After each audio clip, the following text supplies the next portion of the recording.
हम लोग तो खुशी का जश्न में थे कि हम लोग जीत गए अंदर बैठ। हमको क्या पता कि ऐसा हम सुनते थे, जो सुनते थे सिर्फ कि ऐसा घोटाला होता है, सेटिंग होता है, लेकिन जब आंखों के सामने का मंजर जब नज़र आए तो वाकई एक नौजवान और एक गरीब का बेटा के साथ इतना बड़ा खिलवाड़।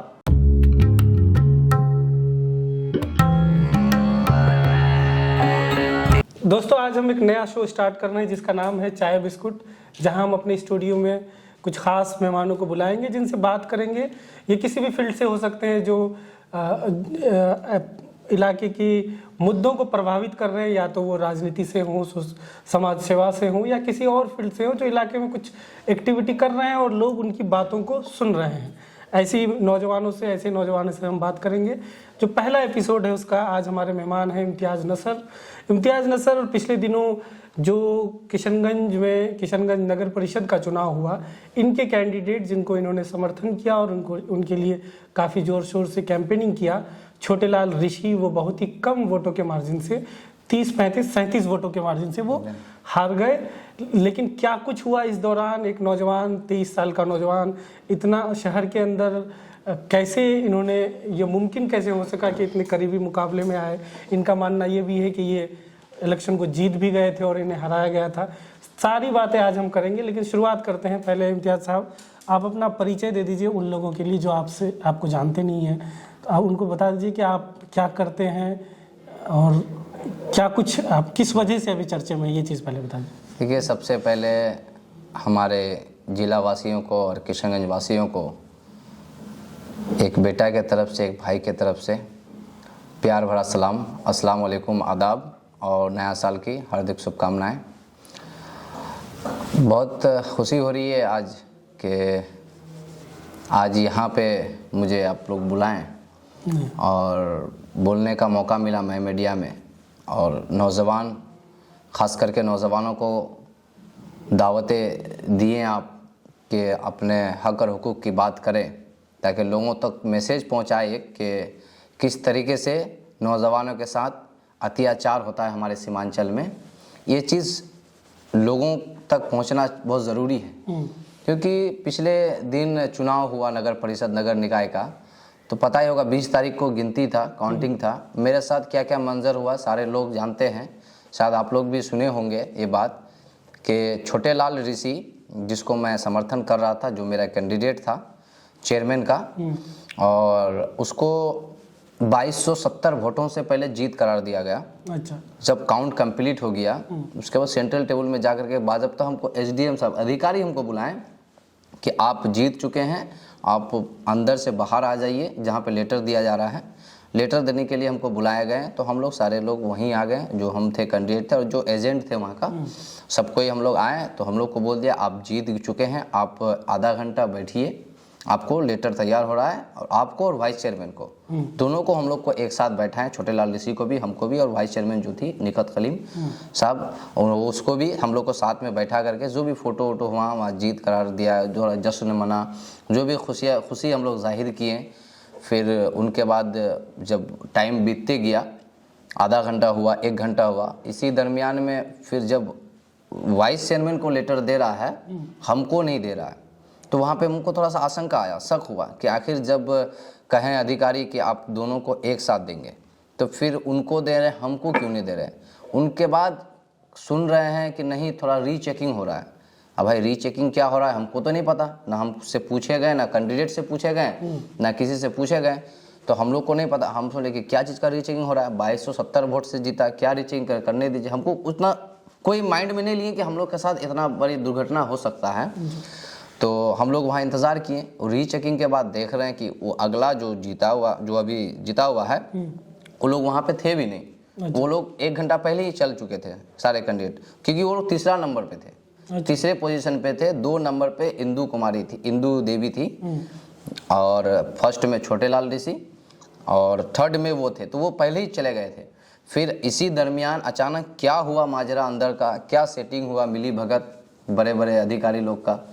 अब क्या हुआ कि डायरेक्ट देख रहे हैं कि जब हम उसको बोले कि रीचेकिंग जो कर रहे हैं, हम लोग को तो कुछ नहीं पता है, तो हम लोग ऐसे छोड़ दिए कि रीचेकिंग कितना होगा, 200-400 100 वोट 50 वोट इतना से होता है, इतना मार्जिन हम लोग विश्वास नहीं किया, हम लोग बैठे रहे वहाँ कि चलो करने दो।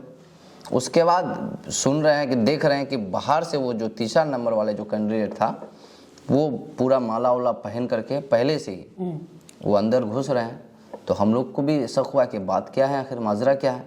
तब हम देखें जैसे वो इन के अंदर में जहाँ पे गिनती हो रहा है वहाँ तक, जैसे वो इन किया देख रहे कि तब फिर अनाउंस हो रहा है दोबारा कि 37 वोटों से छोटे लाल ऋषि हार चुके हैं, 37 वोटों से इंद्रदेव पासवान जीत चुके हैं। उसके बाद हम तुरंत एप्लीकेशन लिखे रिकाउंटिंग के लिए कि हमको रिकाउंटिंग चाहिए। तुरंत एप्लीकेशन लिखे, हम रिकाउंटिंग एसडीएम साहब को एप्लीकेशन दिए, लेकिन मेरा एप्लीकेशन स्वीकार नहीं किए। बोले कि टाइम ख़त्म। अरे भाई घोषणा आप अभी किए तो हम कब, इससे पहले जब घोषणा किए थे वो लोग को करना चाहिए था, वो लोग नहीं किए। वो लोग को रीचेकिंग, कैसे रीचेकिंग हो रहा है ये तो मुझे नहीं मालूम। लेकिन जब हम रिकाउंटिंग का अपील, हम एप्लीकेशन लिखे, मेरा रिकाउंटिंग स्वीकार क्यों नहीं हुआ? क्यों ऐसा बोला गया कि आपका समय ख़त्म हो गया है, आपका रिकाउंटिंग नहीं हो सकता है? क्या रिकाउंटिंग का प्रावधान खत्म हो चुका है? ऐसे भी तो आपको जो जीत आप बता रहे हैं, आपके कैंडिडेट को जो घोषित कर दिया गया, तो आप लोग सेलिब्रेट कर रहे थे, उसका फोटो वगैरह? हाँ, फोटो वोटो मेरे पास है, सारा चीज़ है, सारा चीज़ अंदर का सारा माजरा जो भी हुआ मेरे कैंडिडेट के साथ फोटो हुआ। अंदर में जो पत्रकार लोग थे वो लोग भी अपना छापे, न्यूज़ भी चला, हर जगह न्यूज़ चला कि छोटे लाल ऋषि 22 विजय हो चुके हैं 2270 वोटों से, हर जगह चला। मेरे पास अंदर का तस्वीर भी है और सारा, हम लोग तो खुशी का जश्न में थे कि हम लोग जीत गए हैं। अंदर बैठ, हमको क्या पता कि ऐसा हम सुनते थे, जो सुनते थे सिर्फ कि ऐसा घोटाला होता है, सेटिंग होता है, लेकिन जब आंखों के सामने का मंजर जब नज़र आए तो वाकई एक नौजवान और एक गरीब का बेटा के साथ इतना बड़ा खिलवाड़ जो कर दिया यहाँ के बड़ा बड़ा अधिकारी, ये कहीं ना कहीं नौजवानों को कमज़ोर करने के लिए ऐसा कर रहे हैं। कहीं ना कहीं गरीब का बेटा को उभरने नहीं देना चाह रहे हैं यहाँ के लोग। यहाँ के बड़े बड़े नेता लोग से भी मैं अपील किया, सबसे रिक्वेस्ट किया, गुहार लगाए हम कि एक बार सर आप अधिकारियों से बात कीजिए, आपका ही समाज का बेटा है, आपका ही गरीब का बेटा है, आगे आएंगे तो आप लोग का ही नाम होगा, आप लोग का भी हिम्मत होगा कि एक नौजवान आ रहे हैं हमारे सीमांचल में। हालांकि सबसे पिछड़ा और सबसे गरीबी जो ज़िला है हमारे किशनगंज ज़िला है, और यहाँ के हम लोग चाहते हैं कि यहाँ के नौजवानों को एक मकाम मिले, एक नौजवान का एक ऐसा अस्तित्व बन जाए कि जो नौजवानों को दिन ब दिन पीछे धकेलता जा रहा है बड़ा बड़ा नेता, बड़ा बड़ा पूंजीपति लोग। इस चीज़ से हम लोग दूर करना चाह रहे थे कि नौजवान को एकजुट किए। उसके बाद मेरा मकसद था सर 0 बजट इलेक्शन। हम इलेक्शन में 1 रुपया खर्चा नहीं किए हम, क्योंकि मेरे इतना हैसियत नहीं है कि मैं करोड़ों रुपया खर्चा करूँ। मैं 0 बजट इलेक्शन में जो मेरा गाड़ी उड़ी जो भी चला वो मेरे साथी लोग, मुझे लोग वोट देने के साथ चंदा भी दिए। मैं गांव-गांव घुमा, अपने माँ बहनों से अपील किया, गरीब लोगों से अपील किया। मैं एक अभियान चला दिया कि 0 बजट इलेक्शन लड़ना है, नौजवानों को आगे बढ़ना है, गरीबों को हक दिलाना है। अच्छा, तो आपको क्या लगता है किन पे शक है कि कौन आप चाह रहा था कि आपका कैंडिडेट नहीं जीते? और देखिए, इसमें तो हम डायरेक्ट नाम नहीं ले सकते हैं, लेकिन यहाँ के अधिकारी का भी दोष है कि अधिकारी जब वहाँ पे मौजूद थे तो बड़ा नेता अगर कोई भी अगर इनको फोर्स भी कर रहे थे तो ये लोग को कानून जो अपना पद में जो है उसको ये रखना चाहिए, मर्यादा रखना चाहिए, लेकिन शायद ये लोग नहीं रखे, इसीलिए आज पैसे के दम पे आज जीत गए वो। अगर शायद मेरे पास पैसे होते या छोटे लाल ऋषि के पास करोड़ों रुपया होता तो हम भी खरीद लेते। आज गरीब का बेटा, गरीब नौजवानों के पास पैसे नहीं था तो हम लोग को हरार करा दिया। थोड़ा सा पीछे जाते हैं, जैसे ये तो आपने मुख्य पार्षद के एक कैंडिडेट को एक इलेक्शन लड़ा है छोटे लाल ऋषि को, इससे पहले आपकी मतलब देखिए मेरी कैरियर तो खैर छात्र राजनीतिक से शुरू हुआ। अच्छा। और पेशे से मैं लैब टेक्नीशियन भी हूँ। अच्छा जी। और मैं छात्र 2017 से मारवाड़ी कॉलेज में मैं छात्र राजनीतिक स्टार्ट किया। मैं अभी भी छात्र जिला अध्यक्ष हूँ। और किस पार्टी से? जन अधिकार पार्टी से। अच्छा। हाँ जी। और उस पार्टी से लेकर मैं छात्र राजनीति को स्टार्ट किया और मैं 2018 में चुनाव भी लड़ा, छात्र चुनाव, लेकिन तब हम कैंडिडेट थे। हाँ, पूर्णिया यूनिवर्सिटी में। अच्छा। उसमें से मेरा मारवाड़ी कॉलेज से काउंसिल मेंबर में एक नाजिम नाम से मेरे साथी थे, उसको भी हम लोग जिताने का काम किए थे। अच्छा। और यहाँ से पूर्णिया तक भी उनको इलेक्शन में भागीदारी लेने का काम किए थे हम लोग। तो शुरू से हम लोग को रहा है कि नौजवानों को हक कैसे मिले, गरीबों को हक कैसे मिले, क्योंकि आज अगर नौजवान आगे नहीं बढ़ेंगे ना तो आने वाला दिन बहुत बुरा होने वाला है। आज हम किसी का झंडा धो धो के, हमको अब एहसास हो रहा है कि सिर्फ बड़े बड़े लोग ना हम लोग को यूज़ करते हैं सर। अच्छा, सिर्फ यूज़ करते हैं। हम झंडा धो धो के मेरी ज़िंदगी ख़त्म हो जाती है, बदले में हमको क्या मिलता है? आप किस किस पार्टी से जुड़े रहे, किस किस ने आपको यूज़ किया? देखिए हम तो उन्हें कहेंगे, लेकिन बात है कि हमको एहसास हुआ कि शायद खुद अपना इस तरीके से बन जाओ कि तुमको किसी के पास जाने का ज़रूरत नहीं पड़े। अच्छा, मैं ये अब कहना चाहूँगा, क्योंकि दिल में थोड़ा सा सर दर्द इसलिए हुआ है कि एक सिर्फ मेरे साथ गलत नहीं हुआ है, यहाँ के जितने अवाम हैं जो मुझे वोट दिए और जो मुझे नहीं भी दिए, आज वो भी मेरे लिए अफसोस कर रहे हैं। वो भी अफसोस कर रहे हैं कि गरीब का बेटा जीत जाता तो शायद हम लोग का सबसे पहले सुनते। अच्छा, आपके जो कैंडिडेट थे वो क्या पहले भी राजनीति में रहे? पहले भी देखिए वो राजनीतिक में नहीं रहे, उनकी बीवी वार्ड पार्षद रह चुकी है। वो नहीं रहे पहले थी जी।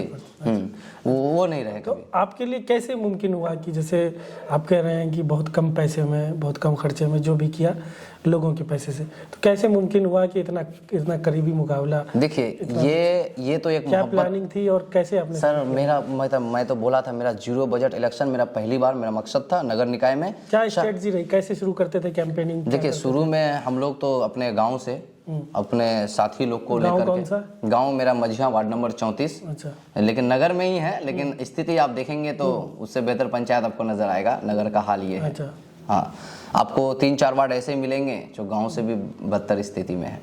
आप जाएंगे अगर उधर तो एहसास होगा कि रोड ना नाला फिर भी टैक्स। मजी आपका खगड़ा सर्किट हाँ, खगड़ा से पीछे।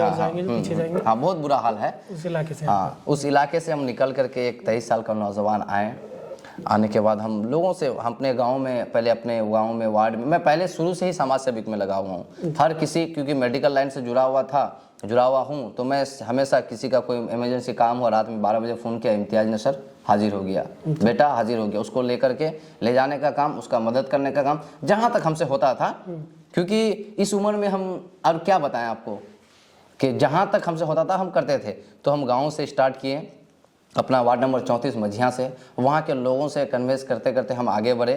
फिर हमारे साथी, हमारे छात्र यूनियन मुझे पूरा कोऑपरेट किए, सपोर्ट किए। अदर यूनियन भी मुझे कोऑपरेट किए, ऐसा बात नहीं कि मेरी ही पार्टी के लोग, अदर भी यूनियन कोऑपरेट किए। मेरे जितने साथी, जो दोस्त यार जितने भी थे मेरे, सिर्फ किशनगंज के नहीं, हालांकि पंचायत के भी हमारे नौजवान मेरी मोहब्बत के कारण, एक नौजवान के कारण आए, एक नौजवान के कारण आकर के जम के मेहनत की। मेरा साथी, दो साथी हैं, एक बड़े भाई नासिक नदीर, एक करीबी साथी फैज़ान अहमद भी आए मेरे लिए, दोनों जिला परिषद हैं।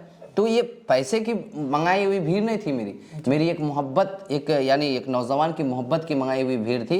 हम लोग को बस एक ही मकसद था कि जो पूंजीपति लोग पैसे से जो खरीदते हैं, अगर सर हम 1 करोड़ रुपया खर्चा करेंगे तो ऑटोमेटिकली जीतने के बाद 2 करोड़ बनाने का कोशिश करेगा आदमी। जब मेरे पास 1 करोड़ रुपया रहेगा ही नहीं, हम खर्चा ही नहीं करेंगे, तो हम कमाएंगे कैसे? मुझे तो जनता के ही पीछे का फिक्र होगा, नौजवान के ही फिक्र होगा कि नौजवान किस हाल में है। आज देखिए नौजवान कितना दर बदर पीछे जा रहे हैं। हम दूसरे का झंडा धो धो के अपना ज़िंदगी गुजार लेते हैं, लेकिन हमको बदले में कुछ नहीं मिलता है। जब वक्त आएगा सिर्फ यूज़ करेगा। इसलिए भाई, और हम यही कहेंगे सर कि नौजवान एक इनकलाब लाए सीमांचल में, और एक अपना यूनिटी तैयार करें ना। आप क्यों किसी के पीछे घूमेंगे? तो कुछ सोच रहे हैं इस दिशा में अपना कुछ करने का आप लोग? देखिए सर, हम चाहते हैं कि नौजवान लोग इकट्ठा हो, नौजवान का इनकलाब इंशाल्लाह एक दिन आएगा सीमांचल में। और हमारे सीमांचल का हालात बेहतर जानते हैं आप, किस कदर है, दिन ब दिन कहाँ जा रहा है। और वैसे नेता नहीं रहा सीमांचल में जो सीमांचल को लेकर आगे तक पहुँचाए।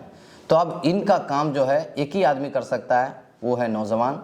अगर नौजवान ठान ले तो सर कुछ भी कर सकता है। क्योंकि मुझे एहसास हुआ, एक तरफ करोड़पति पूंजीपति और एक तरफ एक गरीब का बेटा चुनाव लड़ा, जीता भी, लेकिन साजिश या कुछ भी कहिए 37 वोट से हराया। लेकिन मैं नहीं मान रहा हूँ मैं हारा हूँ। अरे भाई, लोगों का प्यार अभी भी मेरे पास है। मैं अभी भी वार्ड जाता हूँ, अभी भी घूमता हूँ, अपने माँ बहनों से, अपने भाइयों से अपील करता हूँ, भाई अगर कोई मदद की ज़रूरत हो या कुछ समस्या हो, इस बेटा को, इस भाई को बुलाइएगा, एक बार में हाजिर होगा। सबसे ज़्यादा वोट आपको किस इलाके से मिला है? सबसे ज़्यादा वोट तो मुझे अपना वार्ड से ही मिला, जो कि 1665 वोट मिला हमको।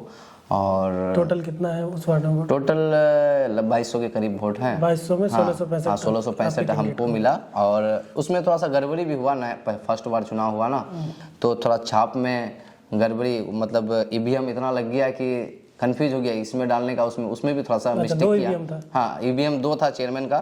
तो मेरा चुनाव इसमें छोटेलाल ऋषि का और मेरा कैंडिडेट का जो चुनाव निशान 4 नंबर में था। तो उधर वाला भी ईवीएम में 2 ईवीएम था चेयरमैन का, तो कुछ उधर भी चला गया, यानी मिस भी हुआ है इसमें जी।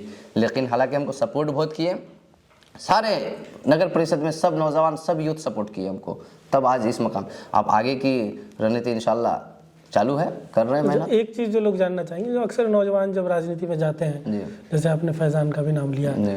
तो जैसे 23 साल के हैं आप, तो आपको भी तो अपना करियर देखना है, क्योंकि राजनीति तो एक है कि जीत गए तो कामयाब हो गए, नहीं तो फिर आप स्ट्रगल करते रहेंगे। तो आपके जो अपना परिवार कैसे चल रहा है, आपके कितने लोग हैं परिवार में? देखिए मेरे आर्थिक परिवार जरूरत तो होती जी, आर्थिक ज़रूरत एकदम बहुत ज़रूरत है। देखिए हम ये कहेंगे घर में मेरा 2 भाई 2 बहन से, लेकिन बहन लोग की शादी हो चुकी है, भाई 2 हैं। एक भाई मेरा ट्यूशन पढ़ाते हैं, टीचर हैं, और एक कॉन्वेंट स्कूल है छोटा सा, और उसी को वो चला रहे हैं, मेहनत कर रहे हैं। और पापा एक मदरसे के टीचर हैं, मदरसे में पढ़ाते हैं। और बस हम जो है अपना, मैं तो बोला मैं अपना गवर्नमेंट जॉब भी कर रहा था। अच्छा। हाँ, मैं उसको छोड़ा क्योंकि मैं सिलीगुड़ी, वो लैब टेक्नीशियन में, हम ठाकुरगंज में, अच्छा। हाँ सदर अस्पताल में मेरा हो गया था। उसके बाद जब चुनाव का जो घोषणा हुआ कि पहले तो खैर वार्ड पार्षद चुनते थे ना, चेयरमैन वाइस चेयरमैन को, तो अब डायरेक्ट हो गया। तो मैं शुरू से लीडरशिप कर रहा था, शुरू से शौक था कि मैं लीडरशिप करूं। लेकिन जब मेरा ये था, ऑप्शन था कि मैं पढ़ाई में भी फोकस किया, ऐसा बात नहीं है। और भी मेरा ग्रेजुएशन भी चल रहा है, केमिस्ट्री ऑनर्स मारवाड़ी कॉलेज से, बीएससी कंप्लीट नहीं हुआ अभी, कंप्लीट हो जाएगा आने वाले साल में। तो 2018 में भी आप मारवाड़ी कॉलेज में थे? हाँ 2018। तो अभी 4 साल से कौन से साल में पहुंचे आप लोग? देखिए लास्ट ईयर में सेशन बहुत स्लो चलता है। हाँ बहुत स्लो चलता है। 18-19 से सेशन स्टार्ट ही हुआ था, फर्स्ट सेशन। हाँ, और सेशन भी स्लो चल रहा है, इसके कारण हम लोग अभी इस बार कंप्लीट हो जाएगा। अच्छा, अभी फाइनल में? हाँ फाइनल कंप्लीट हो जाएगा। 5 साल हाँ लग गया। हाँ लग गया, तो वो भी उम्मीद नहीं है अभी तो 23 में घुसे। 23 में घुसे हैं। और मैं अपना सारा जब सुने कि नहीं चुनाव है, तो मुझे लगा कि नहीं, नौजवानों के लिए हमको आगे बढ़ना चाहिए, गरीबों का जो हक मार रहा है उनके लिए मुझे आगे बढ़ना चाहिए। तो मैं अपना सारा चीज़ छोड़ करके, मैं त्याग दे करके आया हूँ राजनीतिक में। अब मकसद है सीमांचल को एक प्रगति में पहुँचाना, सीमांचल को आगे बढ़ाना, और यहाँ के नौजवानों को एक सही रास्ता मतलब में लाना, सबको मिल के, कि नहीं कि मैं अकेले हूँ, सबको मिल करके एक सही रास्ता दिखाना कि देखिए भाई, आज अगर इम्तियाज नसर आगे बढ़ा है ना, तो आज तो ज़रूर ये 100 नेता को यहाँ पे 100 लीडर बना दिया। इम्तियाज को देखते हुए 100 नौजवान ज़रूर खड़ा हो गया कि नहीं, जब इम्तियाज कुछ कर सकता है तो मैं क्यों नहीं। अच्छा, 2-4 चीज़ें, जैसे इस चुनाव के दौरान मुद्दे क्या थे आपके, किन किन इश्यूज़ को लेकर आप लोगों के बीच? देखिए एक जो मुझे याद आ रहा है, आप शायद जो स्मार्ट मीटर लग रहा है उसको लेकर भी वो तो खैर हम लोग का इसमें नहीं आता, वो तो सरकार का है। अच्छा। लेकिन सबसे पहले स्मार्ट मीटर को आवाज़ उठाने वाला मैं इम्तियाज नसर हूँ 21 अगस्त को, इसलिए कि ये जो स्मार्ट मीटर जो लगे हैं हमारे गरीबों के घर और सब जितने जिसके भी घर लगे हैं, ये स्मार्ट मीटर ये खून चूसने वाले मीटर है सर। जो 200 रुपया महीना देते थे, जो 500 रुपया महीना देते थे, आज वो 2000-5000 रुपया महीना दे रहे हैं। बताइए कहाँ से आएंगे? और बिना रिचार्ज का चला नहीं सकते हैं। कभी होता था किसी के घर में अगर पैसे नहीं है तो 2-4 दिन बाद, 1 महीने के बाद भी बिल जमा कर देते थे वो, फाइन दे करके, तो वो चल जाता था। आज अगर आपके घर आज रिचार्ज खत्म हो गया, आज ही खत्म, आप खाना छोड़िए, भूखे प्यासे पहले रिचार्ज कीजिए। अभी लोगों को ऐसा एहसास करा दिया कि अभी रिचार्ज कीजिए उसके बाद आपका लाइट चलेगा, लेकिन बिल भी क्या आ रहा है अभी वो उसको भी देखिए। तो इस पे भी हम लोग का अभी एक मुद्दा था कि नहीं, इसके लिए हम आगे तक पहुंचेंगे, आगे तक लड़ाई लड़ेंगे, लेकिन इसके लिए अभी भी लड़ाई लड़ रहे हैं हम। दूसरा मेरा नगर परिषद में मुद्दा ये था कि नगर परिषद को एक सौंदर्यीकरण नगर परिषद बनाना। अच्छा। नगर परिषद में होल्डिंग टैक्स गरीबों का माफ़ कराना, जो अभी देख रहे हैं कि आपको पटना से भी ज़्यादा होल्डिंग टैक्स यहाँ लिया। अच्छा, होल्डिंग टैक्स को थोड़ा आसान भाषा में समझाइए दर्शकों के लिए, क्या है ये, किस तरह? देखिए होल्डिंग टैक्स ये है कि जैसे आप ज़मीन है, आपका ज़मीन में खाली ज़मीन है, उसका भी टैक्स लिया जा रहा है, जो आपका घर बना हुआ है उसका भी टैक्स लिया जा रहा है। और उसका टैक्स किस आधार पे लिया जा रहा है, आप जाके देखेंगे यहाँ नगर निकाय है, और दरभंगा का आप नगर निगम, अब पटना फुलवारी साहिब का आप देखिए नगर परिषद, और पटना का नगर महानगर नगर निकाय, आप हाँ नगर निगम, आपको वहाँ से भी ज़्यादा आपका टैक्स किशनगंज नगर परिषद ले रहा है। कितना ले रहा है? देखिए ये तो अभी मेरे पास मौजूद है नहीं, लेकिन शायद 2% ज़्यादा ले रहा है। अच्छा 2% शायद ज़्यादा ले रहा है किशनगंज में। अच्छा तो इस चीज़ को हम गरीबों का साथ देखिए, बड़ा बड़ा नेता, बड़ा बड़ा लीडर लोग का ना यहाँ होल्डिंग टैक्स माफ अच्छा। कौन कर रहा है? किसका लेकिन- होल्डिंग टैक्स माफ हो रहा है? किसी का देखिए, नाम नहीं ले रहा है? नाम नहीं ले रहे हैं, लेकिन है ऐसा, अच्छा। किशनगंज के ही हैं जिसका माफ हो रहा है हाँ, लाखों का, करोड़ों रुपया। लेकिन गरीब का क्या? आप होल्डिंग टैक्स अगर माफ़ कर देंगे गरीबों के लिए तो क्या होगा? लॉकडाउन में कितना दर स्थिति में था गरीब लोग, लेकिन उसका भी आप ले रहे हैं, उसको भी ले रहे हैं। लेकिन अभी मेरा कितना देना पड़ रहा है लोगों को, अगर नंबर में बात करें, मतलब कितना 1000 या कितना 100 क्या देना पड़ रहा है होल्डिंग? देखिए, ज़मीन पे डिपेंड करता है अच्छा। कि आपका खाली ज़मीन कितना ज़मीन है, वहाँ ज़मीन पे बात है। ये बेहतर आप नगर परिषद जो है ज़मीन के हिसाब से, जैसे आप 1 कट्ठा है कि 2 कट्ठा है, उस हिसाब से ही जो है टैक्स ले रहा है, लेकिन अधिक टैक्स ले रहा है। नगर परिषद में रहने के बावजूद मेरा आप देखिएगा, ward number 31, ward number 32, ward number 33, ward number 34, ये 4 वार्ड में कई दिन सफाई कर्मी जाता है, अच्छा एक दिन भी नहीं। आप शहर में है ना, तो शहर में तो आ रहे हैं, लेकिन मेरा जो मतलब इंटर एरिया जो पड़ता है, यानी आप आउटर और जो आउटर एरिया है बाहर वाला, वो भी तो नगर परिषद में है, लेकिन उसको एक दिन सफाई कर्मी नहीं जा रहा है, साफ सफाई के लिए नहीं जा रहा है। और वहाँ का रोड का स्थिति आप देखेंगे तो आपको क्या बताएं हम, आप एक दिन जाके देखिए वार्ड नंबर 31, 32, 33, 34, स्थिति रोड नहीं है, इस कदर है कि आप मतलब पीछे है नहीं कहीं पे, आपको इस तरीके से रोड मिलेगा वहाँ। तो हम लोग नगर परिषद में रहने के बाद रोड न नाला, फिर भी टैक्स देते हैं, अच्छा फिर भी टैक्स देते हैं। हमको सुविधा मिलना चाहिए ना। आज किसी मिस्त्री के घर करोड़ों रुपया का स्ट्रीट लाइट पड़ा हुआ रहता है, लेकिन स्ट्रीट लाइट आप नगर परिषद में मांगने जाएंगे तो नहीं, बोल रहा है कि नहीं है। किस मिस्त्री के घर? है, हम तो कल पोस्ट भी किए थे। अच्छा हाँ, एक गवर्नमेंट मिस्त्री है, हम कल, मेरे पास प्रूफ भी है उनका, अच्छा उनका घर का, कि वहाँ से निकला लाखों रुपये स्ट्रीट लाइट, लेकिन नगर परिषद में जाने से कह रहा है कि नहीं है। अच्छा, लेकिन मतलब नगर परिषद के ऑफिस में ना रख के हाँ किसी का, किसी के निजी घर में हाँ रखा किसी के निजी के घर में है, लेकिन ये नगर परिषद का घोटाला है ना। आप डस्टबिन के बारे में बोल रहे हैं, 6,500 कीमत डस्टबिन, आप उनको 18,500 में बेच रहे हैं, सिंटेक्स कंपनी का मोहर लगा करके। वो फर्जी वो सिंटेक्स कंपनी का है भी नहीं, लेकिन वो प्राइवेट कंपनी से खरीद करके नगर परिषद खरीदते हैं 6,500 में, लेकिन बेचते हैं 18,500। अच्छा ये कहाँ क्या, इनके लिए कौन आवाज़ उठाएगा? ये नौजवान ही आवाज़ उठा रहा था, लेकिन इसको दबाने का काम कर रहा है। जानता है कि जितना काला चिट्ठा था सब बाहर कर देता, इसीलिए स्वीकार नहीं हुआ वो लोग को। अच्छा, वापस थोड़ा इलेक्शन पे आते हैं, तो जो कुछ हुआ आप लोगों ने उसके बाद प्रोटेस्ट किया, अभी क्या कोई लीगल रास्ता, कोई कोर्ट का दरवाजा खटखटा रहे हैं? देखिए, मुझे कानून पे भरोसा है, कोर्ट पे भरोसा है। जहाँ तक मुझे लड़ने का क्षमता है, मेरे जनता मेरे साथ है, वहाँ तक हम अपनी लड़ाई लड़ रहे हैं। हम अपनी लड़ाई जारी किए हैं। आप मुझे यकीन है कि इंशाल्लाह एक नौजवान के प्रति और एक गरीब बेटा के प्रति सही फैसला आएंगे। कहीं पे कुछ केस वेस किया आपने, कुछ मामला? देखिए, केस तो नहीं कर सकते हैं, लेकिन हम कानूनी प्रक्रिया में गए हैं। अच्छा, किस तरह का कानून? जैसे जहाँ जो अधिकार है हमको लड़ने का न्यायाधीश के पास, हम उस लेके गए हैं, अपने समस्या को रखे हैं, न्यायालय के पास रख करके हम अपना अपील जाहिर किए हैं। मुझे आश्वासन दिए हैं, मैं उसका इंतज़ार में हूँ। अच्छा जी, उसका इंतज़ार में हूँ। तो आगे उसी का वेट कर रहे हैं आप? हाँ, उसका वेट कर रहे हैं, अपना मेहनत कर रहे हैं। अच्छा लोगों के पास अभी भी जा रहे हैं हम। इलेक्शन आज है कल नहीं, मुझे अपने माँ बहनों का तो ख्याल रखना है ना, नौजवानों का ख्याल रखना है ना, कौन किस हाल में है। मेरे इम्तियाज़ नसर को जहाँ तक होगा, जिस कदर होगा, वो मदद करेगा। ये सिर्फ नेता बनने नहीं आया, ये बेटा बन के आया है, बस बेटा बन के रहेगा। मेरा अभियान था, मैं नेता बनने नहीं, मैं बेटा बनने आया हूँ। मुझे आप लोग बेटा मानिए, भाई मानिए। ये बेटा कभी धोखा नहीं देगा, ये भाई कभी धोखा नहीं देगा। अच्छा, नगर परिषद का इलेक्शन तो हो गया, अब आगे इलेक्शन आ रहा है, विधानसभा, लोकसभा, तो उस पर भी कुछ सोच रहे हैं आप लोग? आप या आपकी जो पूरी टीम है? पूरी टीम कमेटी तय करेगी, ये अकेले की डिसीजन नहीं है। लेकिन आने वाले 24 में लोकसभा है, और जनता जिधर झुकेंगे, हम लोग का टीम इंशाल्लाह सही लीडर, सही नेता जो होंगे, हम लोग सपोर्ट करेंगे। लेकिन हम नहीं कहेंगे कौन आएंगे, लेकिन जनता सबसे पहली बात है, जनता किस माइंड जाते हैं, किधर झुकते हैं। जनता को लगना चाहिए कि ये लीडर सही है, ये आगे के लिए हम लोग के लिए आवाज़ उठा। आज देखिए AMU के बारे में, मौलाना साहब चले गए, उनके बाद आवाज़ उठा रहे हैं, ऐसा बात नहीं हमारे एमपी साहब आवाज़ उठा रहे हैं, लेकिन इनका सुनवाई नहीं कर रहे हैं।